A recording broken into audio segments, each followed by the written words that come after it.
Hi hello ನಮಸ್ಕಾರ friends, CHGK ಚಾನಲ್ಗೆ ಸ್ವಾಗತ. ನಾನು ಮಾಡುವ ವಿಡಿಯೋಗಳು ನಿಮಗೆ ಇಷ್ಟವಾಗುತ್ತಾ ಇದ್ದರೆ ಪ್ಲೀಸ್ ಲೈಕ್ ಮಾಡಿ, ಶೇರ್ ಮಾಡಿ ಮತ್ತು ಸಬ್ಸ್ಕ್ರೈಬ್ ಮಾಡಿ. ಇವತ್ತಿನ ಮೊದಲನೆಯ ಪ್ರಶ್ನೆಯನ್ನು ನೋಡೋಣ.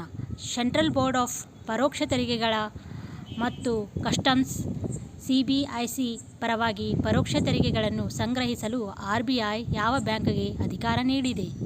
Option 1 CSB bank, option 2 RBL bank, option 3 Karnataka bank, option 4 city union bank.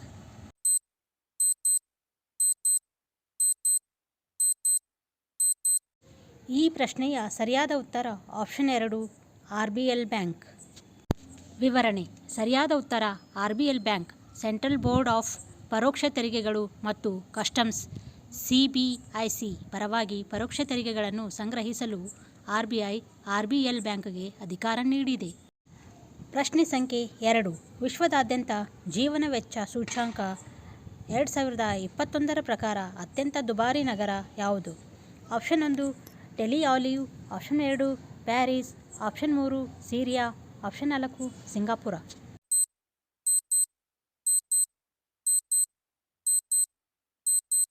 ಈ ಪ್ರಶ್ನೆಯ ಸರಿಯಾದ ಉತ್ತರ ಆಪ್ಷನ್ 4 ಸಿಂಗಾಪುರ. ವಿವರಣೆ: ಸಿಂಗಾಪುರವು ಸ್ವಿಟ್ಜರ್ಲೆಂಡ್ನ ಜ್ಯೂರಿಚ್ನೊಂದಿಗೆ ಹೊಂದಿಕೊಂಡು ವಿಶ್ವದ ಅತ್ಯಂತ ದುಬಾರಿ ನಗರವಾಗಿ ತನ್ನ ಸ್ಥಾನವನ್ನು ಉಳಿಸಿಕೊಂಡಿದೆ.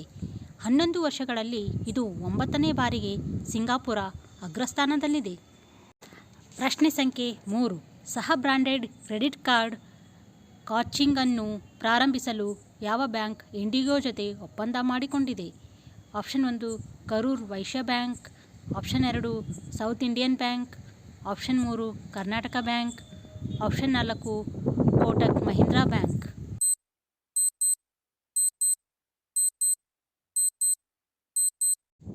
ಈ ಪ್ರಶ್ನೆಯ ಸರಿಯಾದ ಉತ್ತರ ಆಪ್ಷನ್ 4 ಕೋಟಕ್ ಮಹೀಂದ್ರಾ ಬ್ಯಾಂಕ್. ವಿವರಣೆ: ಕೋಟಕ್ ಇಂಡಿಗೋ ಕಾಚಿಂಗ್ ಕ್ರೆಡಿಟ್ ಕಾರ್ಡ್ 2 ರೂಪಾಂತರದಲ್ಲಿ ಬರುತ್ತದೆ. RE ರಿವಾರ್ಡ್ಗಳು ಮತ್ತು RE ರಿವಾರ್ಡ್ಸ್ ಎಕ್ಸೆಲ್. ದೆಹಲಿ ವಿಮಾನ ನಿಲ್ದಾಣದಲ್ಲಿ ಇಂಡಿಗೋ ಮುಖ್ಯ ವಾಣಿಜ್ಯ ಅಧಿಕಾರಿ ವಿಲಿಯಂ ಬೌಲ್ಟರ್ ಮತ್ತು ಕೋಟಕ್ ಮಹೀಂದ್ರಾ ಬ್ಯಾಂಕ್ ಅಧ್ಯಕ್ಷರು ಗ್ರಾಹಕ ಸ್ವತ್ತುಗಳಿಗಾಗಿ ಕ್ರೆಡಿಟ್ ಕಾರ್ಡ್ ಅನ್ನು ಬಿಡುಗಡೆ ಮಾಡಿದರು. ಪ್ರಶ್ನೆ ಸಂಖ್ಯೆ 4. ಜಾಗತಿಕ ಆರೋಗ್ಯ ಸಂರಕ್ಷಣಾ ಸೂಚ್ಯಂಕ 2021ರಲ್ಲಿ ಯಾವ ದೇಶವು ಅಗ್ರಸ್ಥಾನದಲ್ಲಿದೆ? Option 1 Finland, option 2 Thailand, option 3 Canada, option 4 USA.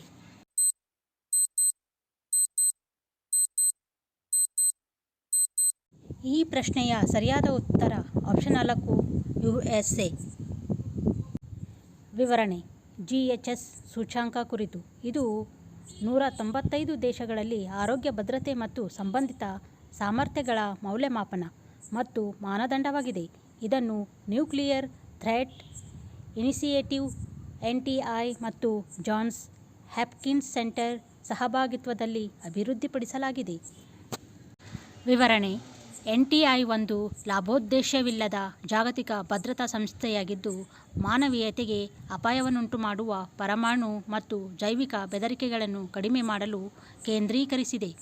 ಸಾರ್ವಜನಿಕ ಆರೋಗ್ಯದಲ್ಲಿ ಸಂವಹನದ ನಿರ್ವಾಹಕ ಪಾತ್ರವನ್ನು ಗುರುತಿಸಲು ಜಾನ್ಸ್ ಹಾಪ್ಕಿನ್ಸ್ ಕೇಂದ್ರವನ್ನು ರಚಿಸಲಾಗಿದೆ. ಪ್ರಶ್ನೆ ಸಂಖ್ಯೆ 5. ಮಾನವ ಅಭಿವೃದ್ಧಿ ಸೂಚ್ಯಂಕದ ಮುಂಚೂಣಿಯಲ್ಲಿರುವ ಮತ್ತು ಮಾನವ ಅಭಿವೃದ್ಧಿ ಸೂಚ್ಯಂಕದ ಸಂಸ್ಥಾಪಕ ಮೆಹಬೂಬ್ ಉಲ್ ಹಕ್ ಮತ್ತೊಬ್ಬ ಅಮರ್ತ್ಯ ಸೇನ್ ಅವರ ರಾಷ್ಟ್ರೀಯತೆ ಯಾವುದು? Option 1 Pakistan, option 2 Iraq, option 3 UK, option 4 USA.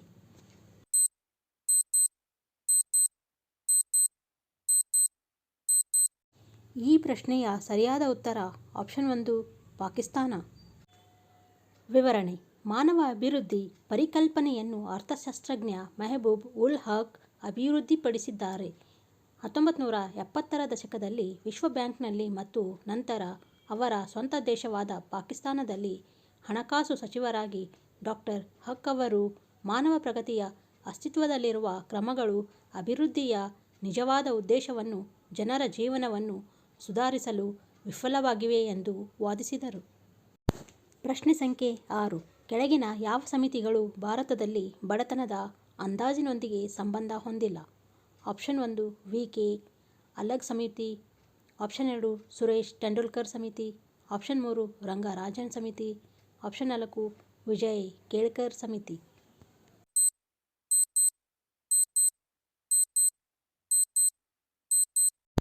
ಈ ಪ್ರಶ್ನೆಯ ಸರಿಯಾದ ಉತ್ತರ ಆಪ್ಷನ್ 4 ವಿಜಯ್ ಕೇಳ್ಕರ್ ಸಮಿತಿ. ವಿವರಣೆ: ಇದು ಭಾರತದಲ್ಲಿನ ಬಡತನದ ಮೌಲ್ಯಮಾಪನಕ್ಕೆ ಸಂಬಂಧಿಸಿದೆ. ವಿ.ಕೆ. ಅಲಗ್ ಸಮಿತಿ, ಸುರೇಶ್ ಟೆಂಡೂಲ್ಕರ್ ಸಮಿತಿ, ರಂಗರಾಜನ್ ಸಮಿತಿ ಇವುಗಳೆಲ್ಲವೂ ಬಡತನದ ಅಂದಾಜಿಗೆ ಸಂಬಂಧಿಸಿದವಾಗಿವೆ. ಪ್ರಶ್ನೆ ಸಂಖ್ಯೆ 7. ನಮ್ಮ ದೇಶದ ಕೇಂದ್ರ ಬ್ಯಾಂಕ್ ಯಾವುದು? Option 1 state bank of India. Option 2 ಭಾರತೀಯ reserve bank. Option 3 central bank of India. Option 4 bank of Baroda.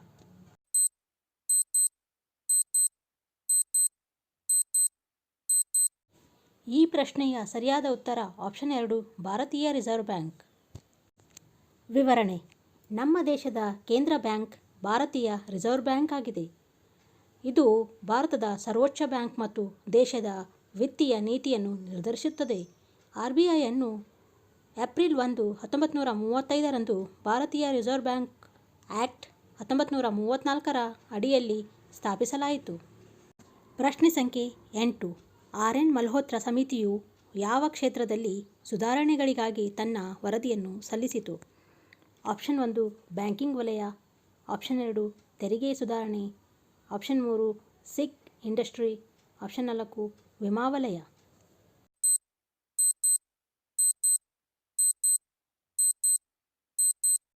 ಈ ಪ್ರಶ್ನೆಯ ಸರಿಯಾದ ಉತ್ತರ ವಿಮಾ ವಲಯ. ವಿವರಣೆ: ಆರ್.ಎನ್. ಅವರ ಅಧ್ಯಕ್ಷತೆಯಲ್ಲಿ 1993ರಲ್ಲಿ ಸಮಿತಿಯನ್ನು ರಚಿಸಲಾಯಿತು. ಮಲ್ಹೋತ್ರಾ ಭಾರತೀಯ ರಿಸರ್ವ್ ಬ್ಯಾಂಕ್ನ ಮಾಜಿ ಗವರ್ನರ್. ವಿಮಾ ವಲಯದಲ್ಲಿ ಸುಧಾರಣೆಗಳಿಗೆ ಶಿಫಾರಸುಗಳನ್ನು ಮಾಡಲು ಇದನ್ನು ತೆಗೆಯಲಾಯಿತು. ಪ್ರಶ್ನೆ ಸಂಖ್ಯೆ 9. ಸ್ಪರ್ಧಾತ್ಮಕ ತಿದ್ದುಪಡಿ ಮಸೂದೆ 2022 ಸಿ.ಸಿ.ಐಗೆ 210 ದಿನಗಳಿಂದ ಎಷ್ಟು ದಿನಗಳವರೆಗೆ ವಹಿವಾಟುಗಳ ಆದೇಶವನ್ನು ರವಾನಿಸಲು ಎಷ್ಟು ದಿನಗಳ ಸಮಯವನ್ನು ಕಡಿಮೆ ಮಾಡಲು ಪ್ರಸ್ತಾಪಿಸುತ್ತದೆ? ಆಪ್ಷನ್ 1 140 ದಿನ. ಆಪ್ಷನ್ 2 180 ದಿನ. ಆಪ್ಷನ್ 3 150 ದಿನ. ಆಪ್ಷನ್ 4 190 ದಿನ.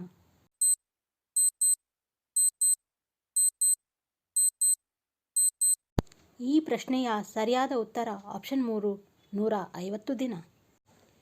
ವಿವರಣೆ: ಸ್ಪರ್ಧಾತ್ಮಕ ಮಸೂದೆ 2022 ಸಿ.ಸಿ.ಐಗೆ 210 ದಿನಗಳಿಂದ 150 ದಿನಗಳವರೆಗೆ ವಹಿವಾಟುಗಳ ಮೇಲೆ ಆದೇಶವನ್ನು ರವಾನಿಸಲು ಸಮಯವನ್ನು ಕಡಿಮೆ ಮಾಡಲು ಪ್ರಸ್ತಾಪಿಸುತ್ತದೆ.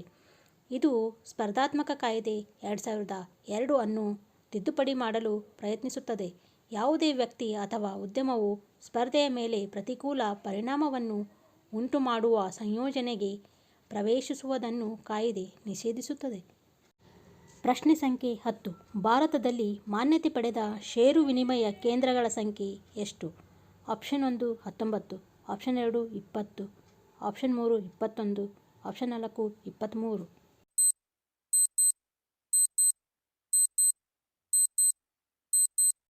ಈ ಪ್ರಶ್ನೆಯ ಸರಿಯಾದ ಉತ್ತರ ಆಪ್ಷನ್ 4 23. ವಿವರಣೆ: ಭಾರತದಲ್ಲಿ 23 ಸ್ಟಾಕ್ ಎಕ್ಸ್ಚೇಂಜ್ಗಳಿವೆ. ಅವುಗಳಲ್ಲಿ 2 ರಾಷ್ಟ್ರೀಯ ಮಟ್ಟದ ಸ್ಟಾಕ್ ಎಕ್ಸ್ಚೇಂಜ್ಗಳೆಂದರೆ ಬಾಂಬೆ ಸ್ಟಾಕ್ ಎಕ್ಸ್ಚೇಂಜ್ (BSE) ಮತ್ತು ನ್ಯಾಷನಲ್ ಸ್ಟಾಕ್ ಎಕ್ಸ್ಚೇಂಜ್ (NSE). ಉಳಿದ 21 ಪ್ರಾದೇಶಿಕ ಷೇರು ವಿನಿಮಯ ಕೇಂದ್ರಗಳು RSEಗಳು ಇವೆ.